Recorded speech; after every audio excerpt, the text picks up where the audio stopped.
खबरें जो आपको सीधे जोड़ती हैं हमसे, जिनका आपकी जिंदगी पर होता है सीधा असर। खबरों की वही तस्वीर, बिना बदले बिना डरे, जज्बा सच का लिए, सच दिखाते हैं। संपूर्ण महानगर ऑटो ई रिक्शा वाहन स्टैंड की सीमांकन के संबंध में 3 व्हीलर ऑटो यूनियन के पदाधिकारियों ने नगर आयुक्त को सौंपा ज्ञापन। वाराणसी प्रधानमंत्री के संसदीय क्षेत्र महानगर के अंदर ऑटो ई रिक्शा चालकों तथा नागरिकों की निम्नलिखित समस्याओं की मांग। वाराणसी नगर निगम द्वारा वर्तमान सूचीबद्ध वाहन स्टैंड की स्थलीय सुविधा उपलब्ध नहीं है। इसकी स्थलीय जांच कराकर उपयुक्त मानक के साथ स्टैंड मुहैया कराया जाए। नगर निगम के अधिकृत ठेकेदार के कर्मचारी द्वारा गाड़ी स्टैंड पर पहुंचने पर सवारी सहूलियत के साथ उतरने के बाद ही बिना बदसलूकी किए निर्धारित शुल्क लेकर नगर निगम की पर्ची चालक को मुहैया कराई जाए। पर्ची कटवाने के दौरान यातायात विभाग द्वारा गाड़ी का अवैध चालान न काटा जाए। पर्ची कटवाने वाले का पहचान मुहैया कराई जाए। मैं हरेंद्र गिरी, उत्तर प्रदेश चालक यूनियन का उपाध्यक्ष। आज किन समस्याओं को लेकर के आप जो है नगर आयुक्त से मिले हैं? आज सर हम लोग आए थे नगर निगम स्टैंड के नाम पे जो धांधलियाँ हो रही हैं, जैसे कि इनका कोई पर्ची काटने वाला का कोई वर्दी नहीं है, कोई बैच बिजला नहीं है, जिसको मर्जी वो बीच सड़क में आकर गाड़ी को बीच बीच में खड़ा कर दे रहा है। ट्रैफिक बैग वहीं गाड़ियों को चालान कर दे रही हैं। मानक के अनुसार एक कागज में स्टैंड तो दिखाते हैं कि मेरा 19 स्टैंड है, लेकिन कहीं भी देख लीजिए ना कहीं इनका बोर्ड लगा है, ना कोई व्यवस्था है, ना इनके लड़कों की पहचान है कि नहीं ये नगर निगम में पर्ची काटने वाले हैं। दूसरी समस्या ये है कि कुछ स्टेशन के सामने गनवे बनाया गया है, जहाँ पुलिस द्वारा ये कहा जाता है कि नहीं ये गाड़ी चलने के लिए बनाया गया है, और जो है ये कहते हैं कि ऑटो स्टैंड है। तो इनसे निवेदन यही किया गया कि सर उसको जो है स्टैंड के नाम पर बोर्ड लगवा दीजिए, और जो पर्ची काटने वाले हैं उनको एक वर्दी बिल्ला बैज लगा दिए कि ऑटो वाले जान जाए कि ये पर्ची वाले हैं, उनसे खड़ा करके कटवा लें। आप स्टैंड की बात कर रहे हैं, वाराणसी में ऐसे बहुत जगह हो गए जहाँ तमाम तरीके को स्टैंड देखने को मिलता है, उस पर आप लोग क्या करते हैं? पूरी वाराणसी की बात यह है कि बनारस में 50 लाख का ठेका है, ये नगर निगम 1 नंबर का ठेका है, लेकिन वसूली कितना होता है ये भगवान ही जानते हैं। आप लोग देखते हैं कि बनारस में 25,000 के ऊपर गाड़ियाँ चलती हैं।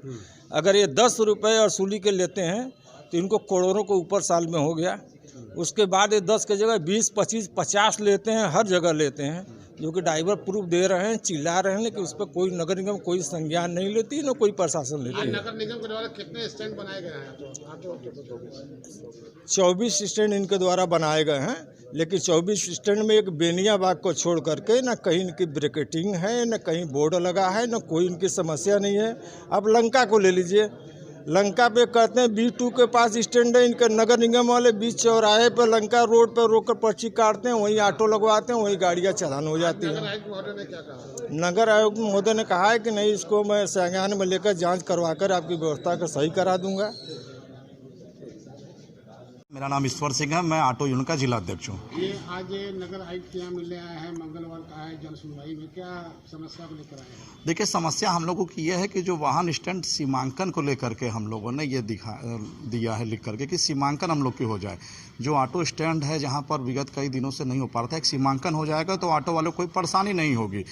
आप देख रहे हैं इसमें बनारस की हालत, सीपी सर रोड पे रोज दायरे पे लगे हुए हैं, यातायात व्यवस्था सुचारू रूप से चलवाने के लिए लगे हुए हैं, मगर हम लोग ये नगर निगम से ये आए थे लिख के दिए हैं कि कम से कम स्टैंड हम लोग का फिर से चिन्हित हो जाए, ताकि ऑटो चालक जान जाए और उनके संग कोई गलत व्यवहार ना हो। अधिकारी आते हैं, ऑटो वाले भाग जाते हैं, उसी में उनकी गाड़ी लड़ जाती है, बहुत सारी समस्या होती है जो हमारे ऑटो चालक झेल रहे हैं। सबसे बड़ी जाम का समस्या क्या है कि जैसे परमिट आपका कम है और चल रहे हैं ज़्यादा? देखिए, सबसे बड़ी जाम की समस्या तो अवैध गाड़ियाँ हैं, वो यहाँ से नहीं होने वाला है, वो यातायात विभाग काम है। आज हम लोग आज या कल जाएंगे यातायात विभाग, जो अवैध गाड़ियाँ, जिसको अवैध गाड़ियाँ कहेंगे, जो चल रही हैं, जो बनारस महानगर में धड़ल्ले से चल रही हैं, जिसको श्रेय दिया जा रहा है, वो अलग विषय है, मगर वो यहाँ का विषय नहीं, वो यातायात विभाग। आप ने खिलाफ कार्रवाई भी किया था, उस समय जाम की समस्या भी कम हुई थी। बिल्कुल, हम लोगों ने यातायात विभाग में लिखित दिया गया था, और हम लोगों ने सीपी सर को भी ये लिखित दिया गया था, सीपी सर को भी कि जो अवैध गाड़ियां चला रहे उनका नाम लिख करके दिया गया था। और फिर हम लोग जाएंगे, उस पर क्या हुआ हम लोग फिर सीपी सर से मिलेंगे और उसके लिए फिर हम लोग गुहार लगाएंगे, सर ये अवैध गाड़ियाँ बंद हो। इस वक्त ये आप ऑटो यूनियन के जिला अध्यक्ष भी हैं और उसमें वाराणसी में ये भी शिकायत मिलती है कि अवैध पर्चियाँ भी काटी जा रही हैं ऑटो स्टैंड के नाम पर। देखिए, अवैध पर्चियां अब तो कंप्यूटराइज हो चुकी हैं। पहले जो पर्चियां कागज की कटती थी, अब कंप्यूटराइज पर्चियां कट रही हैं। उसमें कोई अवैध पर्चियां नहीं कह सकते क्योंकि वो कंप्यूटराइज पर्ची कट रही है। अगर कहीं से वो जो कागज वाली पहले पर्ची कटती थी वो आएगी तो वो अवैध है, मगर जो कंप्यूटराइज पर्ची निकल रही है वो अवैध नहीं है। आगे की प्रतिक्रिया क्या रहेगी? तारीख है आगे की प्रक्रिया आज हम लोग मिले हैं, फिर हम लोग 10 दिन बाद फिर आएंगे, फिर बात करेंगे और साहब ने बताया कि आप उनसे मिल लीजिए और हम लोग की अगले बार मीटिंग होगी, फिर हम लोग देखेंगे जैसा होगा फिर आपको बताया